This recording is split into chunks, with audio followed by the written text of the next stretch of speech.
अस्सलाम वालेकुम। मैं उम्मीद करती हूँ कि आप सब खैरियत से होंगे।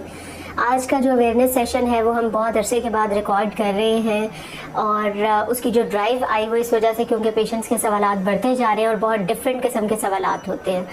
आज ही एक पेशेंट ने मुझसे पूछा कि वो पॉलीसिस्टिक ओवेरियन सिंड्रोम के एक डायग्नोज्ड पेशेंट हैं और वो बहुत ज़्यादा कंसर्न है इस बारे में कि उन्हें मना किया गया है कि वो दूध और दही या इस तरह की जो डेयरी की अशिया हैं उनको इस्तेमाल नहीं कर सकती, क्योंकि इसकी वजह से उनका जो पॉलीसिस्टिक ओवेरियन सिंड्रोम है वो बहुत ज़्यादा वर्स हो जाएगा।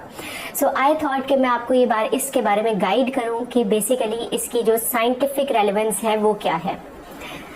सो coming on to the topic, polycystic ovarian syndrome मैं पहले भी आपको बता चुकी हूँ कि एक ऐसा मसला है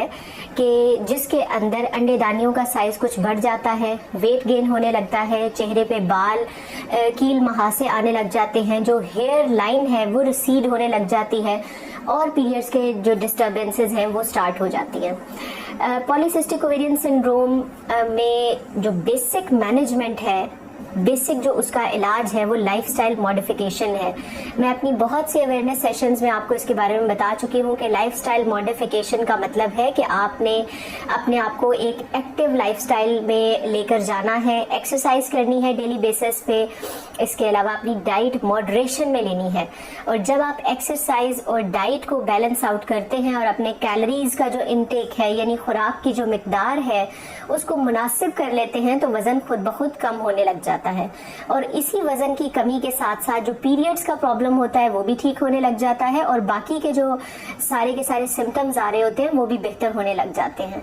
दूध और दही की यहाँ पे क्या रेलेवेंस है, इसमें साइंटिफिकली कुछ भी प्रूवन नहीं है कि आपने दूध का इस्तेमाल नहीं करना या आपने दही का इस्तेमाल नहीं करना। जो चीज आपको मैं क्लियर करना चाहती हूँ ये है कि पॉलीसिस्टिक ओवेरियन सिंड्रोम एक ऐसा मसला है जो कि वंस इट सेट्स इन, यानी अगर ये स्टार्ट हो जाए तो that is a life long thing और इसको हम वक्ती तौर पे ट्रीट करके जो भी हमारा गोल होता है, अगर प्रेगनेंसी गोल है तो वो हम ले लेते हैं, पीरियड्स का रेगुलर होना गोल है तो वो भी अचीव कर लेते हैं। लेकिन इसको लाइफ लॉन्ग क्योर के लिए आपने अपने लाइफस्टाइल को एक्टिव ही रखना है। अब आप खुद मुझे बताएं कि अगर एक चीज जो लाइफ लॉन्ग है उसमें अगर आप दूध और दही और डेयरी की जो अशिया है उनका इस्तेमाल खत्म कर देंगे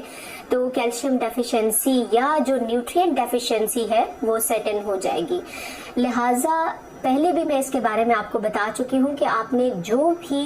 डाइट रिस्ट्रिक्ट करनी है या कम करनी है उसकी एक सबटल क्वांटिटी यानी एक मुनासिब सी मिकदार आपकी डाइट में ज़रूर शामिल रहनी चाहिए। जो लोग दूध को या दही को अपनी डाइट में से मुकम्मल तौर पे ख़त्म कर देते हैं वो बहुत ज़्यादा एट रिस्क होते हैं कि उनको लेटर ऑन कैल्शियम डेफिशिएंसीज हो जाए, पट्ठों की कमज़ोरी स्टार्ट हो जाए, हड्डियों के अंदर दर्द या जो जिस्मानी पट्ठों की या असबी निज़ाम का जो तनाव है वो स्टार्ट हो सकता है। लिहाजा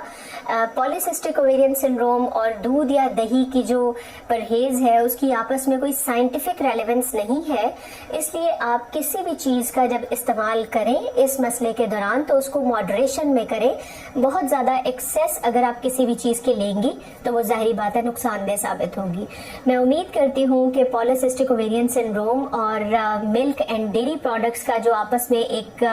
मिथ है वो क्लियर हो चुका होगा। अगर आपको इसी सब्जेक्ट से रिलेटेड और कुछ क्वेश्चंस हैं तो आप कमेंट बॉक्स में ज़रूर लिखें, मैं उनका आपको रिप्लाई कर दूंगी। Thank you very much.